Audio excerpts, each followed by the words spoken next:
She said, "We should both see other people for a while." I said, "Fair enough." The next evening, her cousin invited me to a game night and sat a little too close. My ex sent me a paragraph after paragraph of, "We need to talk right now." Hey viewers, before we move on to the video, please make sure to subscribe to the channel and hit the like button if you want to see more stories like this. Thanks. For years. That's not a test run. That's not just seeing what happens. For years is planning a future time.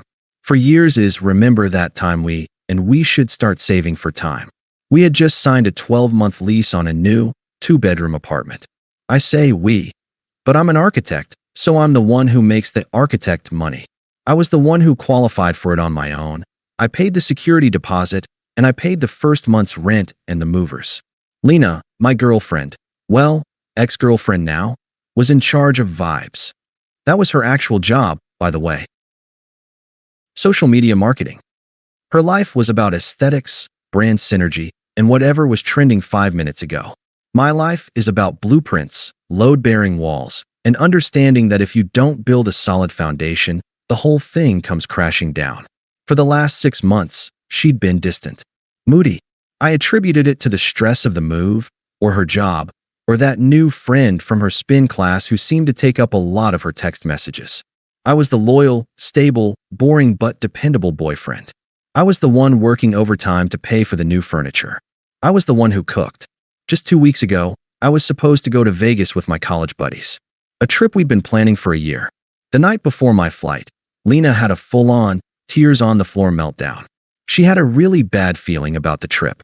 She was feeling vulnerable in the new apartment and just needed me that weekend. She said, "If you loved me, you wouldn't go." So I canceled. I ate the cost of the flight. I stayed home. Saturday morning, she got a brunch invite from her friends. She looked at me, still in my pajamas, and said, "You don't mind, do you? It's just a few hours." She was gone for 8. I should have seen it then, I know. But you don't see the cracks in the foundation when you're busy trying to hold up the roof. So, this Tuesday, I was walking on air. I'd just wrapped a massive project at work, a design I'd been bleeding for. My boss had pulled me aside and told me a promotion was imminent. I was going home a hero. I felt on top of the world. I even stopped and got her favorite Thai food, the expensive place that always gets the pad CEW just right. I walked into our brand new apartment, the one I was paying for, and the air in the room was wrong. It was cold. Lena was on the couch, but she wasn't in sweats. She wasn't watching trashy TV. She was dressed. A new black dress I'd never seen. Heels. Full makeup. Her phone was in her hand, face down on the cushion, but it lit up with a preview of a new message. She didn't look up when I came in. "Hey," I said, trying to keep the good energy. "Project is finally done. Got us some of that Thai food you love." She finally looked up. Her expression was bored, like I was a waiter who had interrupted her. "Mark, we need to talk." My stomach didn't just drop. It evaporated. The bag of food suddenly felt like it weighed 100 pounds. I set it on the kitchen counter. "Okay," I said slowly. "What's up?" She stood up, and I realized this was a performance. She'd rehearsed this. I feel so stifled. There it is. The #1, all-time classic. This, she gestured around the beautiful apartment I'd secured for us. It's all just so final.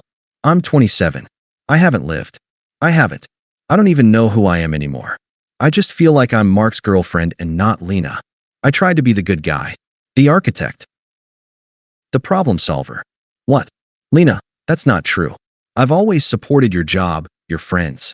No, you don't get it, she snapped, cutting me off. It's not about you, it's about me. I need space.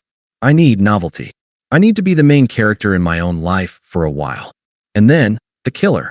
The line she'd clearly practiced in the mirror, the one that let her be the cool, modern girl while gutting me. "I think we should both see other people for a while," she said, with a little, patronizing head tilt. "Just a break. To, make sure this is really what we want. I'm an architect. I see a flawed design. I see a compromised foundation. And I know, with absolute certainty, when a structure is a tear down." This was the moment.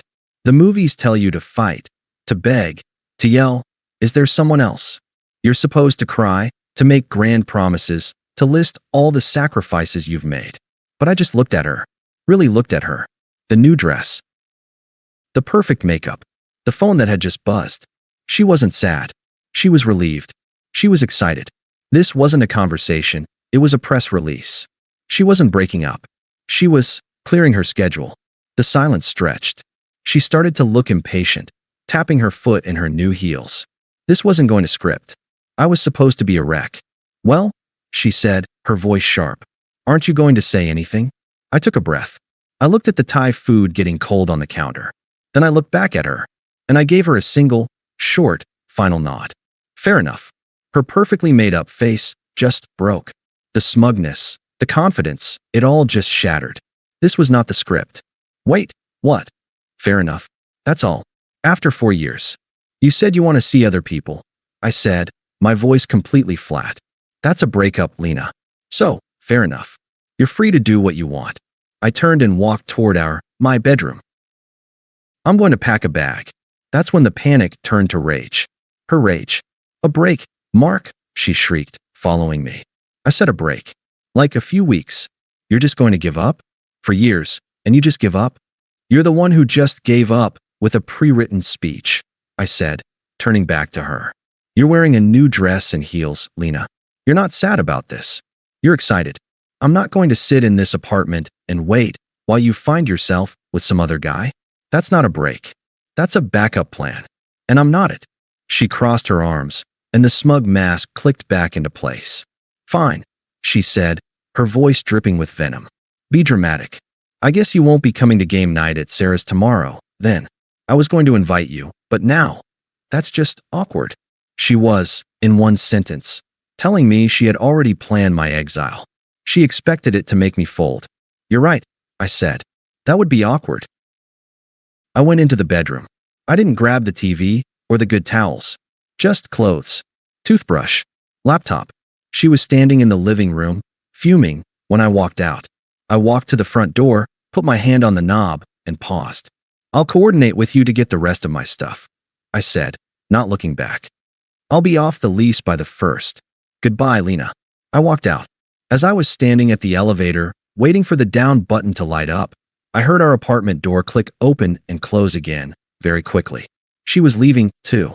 She hadn't even waited for my car to be out of the parking garage. I ended up at my buddy Dave's place. He's also an architect, and he took one look at my duffel bag, handed me a beer, and said, her loss. Couch is yours. For the next 24 hours, I didn't feel. I functioned. I was an architect whose project had been suddenly canceled due to a fatal flaw in the client's integrity. I didn't grieve the project.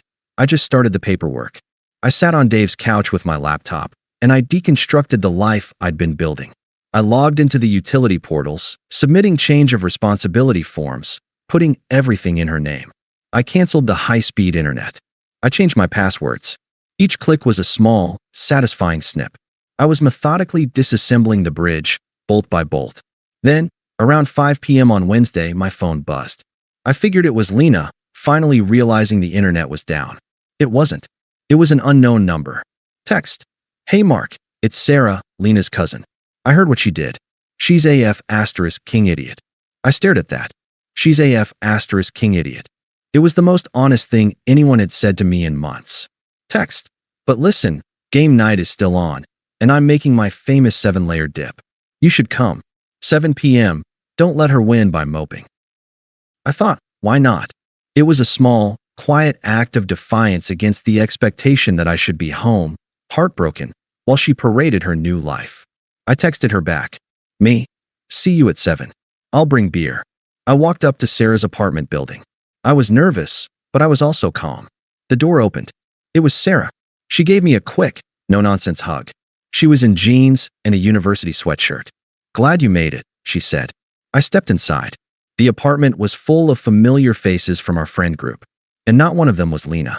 As if reading my mind, Sarah leaned in and said, she's not here. She texted me she was finding herself tonight, which I guess means at that new cocktail bar downtown with that guy from her gym. And just like that, the anxiety was gone. It was easy. It was fun. We weren't Mark and Lena's friends. We were just friends. We ate 7-layer dip. We played code names. I realized I hadn't felt this light in months.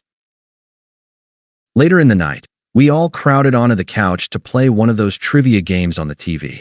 Sarah and I were on the same team, both disgustingly competitive. No, no, wait. Sarah yelled, laughing. It's not Andrew Jackson, you idiot. It's... She leaned in close, right next to my ear, to whisper the answer. Her shoulder was pressed against mine. She smelled like wine and vanilla. It's John Quincy Adams, she whispered, her voice buzzing with competitive energy. That's what I was gonna say. I whispered back, laughing. Right at that moment, our teammate Qley, who documents everything, held up her phone. Team champions, she yelled, and snapped a picture. Qley, as she always does, immediately posted it to her Instagram story. In the photo, Sarah and I were side by side, laughing, heads tilted toward each other, looking utterly comfortable. I didn't think anything of it. I was just having a good time. I said my goodbyes, gave Sarah another quick, thanks for this hug, and left. I pulled up to a red light, and my phone, silent in the cup holder, began to vibrate. And vibrate. And vibrate. And vibrate. It was a rapid-fire, psychotic string of notifications. The screen lit up with a preview of the lock screen. It was Lena, and she was not okay. Lena, what the F***CK is this? Lena, a screenshot of Qley's Instagram story. The picture of me and Sarah. Circled. In angry red. Lena, we need to talk right now. I read them, and I started to laugh. The hypocrisy was so pure, so uncut, it was almost beautiful. She was allowed to find herself with some guy at her gym, but I was pathetic and gross for eating 7-layer dip with her cousin. I had been released, and she had just confirmed that she'd never intended to let me go. I was the safety net, and she had just looked down to see it was gone. I didn't reply. I just put my phone on Do Not Disturb and drove the rest of the way to Dave's. The next 48 hours were a masterclass in her manipulative playbook. Day 2, the love bomb. The rage had failed, so this sad girl tactic came out. Lena, Mark, please. I'm so confused. This isn't you. I know you're just hurt and lashing out. I miss you. My nights are so empty without you. I ignored it. Day 3, the flying monkeys. I got a text from Lena's mom. Lena's mom. Mark, Lena is very upset.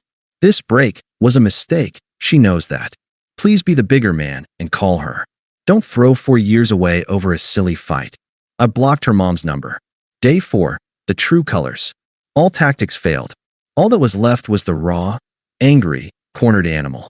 Lena, fine. F***CK you Mark. You're a snake, just like her. I'm telling everyone what you did. You'll regret this. I'm changing the locks. I was at my new bank, opening my new account. This was a legal threat. I had to respond, but not emotionally. I didn't call. I just texted her back, for the first time in 4 days. Me, you're on the lease, but so am I. You can't legally change the locks. All my things will be moved out by the 1st. I've already spoken to the landlord to have my name removed. Goodbye, Lena. I sent it. And then, finally, I blocked her number. 6 months. That's how long it takes to build a new life. I got the promotion. I moved into my own modern apartment downtown. I was hitting the gym. I was myself. And I was with Sarah. It was slow. It was mature. It was built on mutual respect and a shared understanding that drama was a waste of energy. The final encounter was at our mutual friends, Qley and Dave's, wedding. Sarah and I walked in. I was in a new, perfectly tailored suit. Sarah was in an elegant dark green dress, laughing at something I'd just said. We were a power couple. I got drinks at the open bar, and there she was. Lena. She looked frantic. She was alone. I'd heard through the grapevine her new guy had unceremoniously dumped her after she became too clingy. The karma was swift and absolute. She cornered me when Sarah went to say hi to the bride. Mark, she said. Her voice was tight. I see you're still with her. I gave her a polite, professional nod. Hey, Lena. It's a beautiful wedding. Look, Mark, she said, stepping closer, dropping the pretense. I get it. You were angry. You wanted to hurt me. And you did. She gestured at Sarah. You won. Okay. But it's been 6 months. Don't you think this joke has gone on long enough? I was genuinely confused. What joke? This? Her. You proved your point. But that guy I was seeing? A mistake. I've been doing so much therapy, Mark. I've grown. I miss us. I miss my best friend. She still thought my entire new life was a performance for her benefit. I looked at her, and I felt nothing. "Lena, I'm not with Sarah to hurt you," I said, my voice calm. "I'm with Sarah because she's smart and kind, and she doesn't play games." Her face crumbled. "But 4 years, Mark. We had 4 years. You don't just throw that away." I love you." I let her, "I love you," hang in the air between us. "No, you don't," I said, not unkindly, just factually. "You loved that I loved you. You loved the stability. You loved having a backup plan." Across the room, Sarah caught my eye. She smiled and waved me over to the dance floor. My real life was waiting. I turned back to Lena. "You wanted us to see other people," I said, giving her a small, polite smile. "I just finally did." I turned, left her at the bar, and walked onto the dance floor. I took Sarah's hand, pulled her close, and I never looked back. Thanks for watching. Make sure to subscribe to the channel and hit the like button. What do you think about this story? Share it in the comments.